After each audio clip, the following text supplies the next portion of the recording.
En fait, pareil, c'est une drôle d'anecdote. Quand on a envoyé le scénario à Gérard, il n'était pas du tout restaurateur, il était président d'un club de rugby. Et il courait pas après sa première étoile, il venait d'accéder au top 14.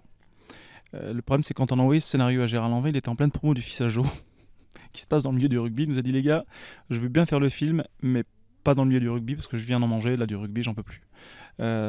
Donc on a cherché, très vite on a trouvé, puisque finalement ça reste qu'une toile de fond.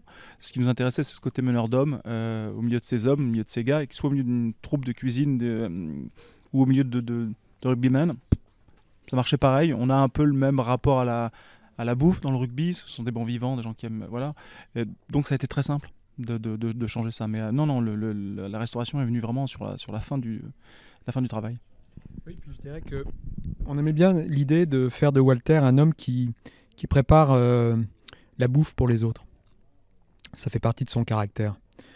D'une part, de contrôler ce qu'il va manger. Comme ça, il est sûr de bien manger, d'une part. Et puis aussi dans la générosité du partage des déjeuners.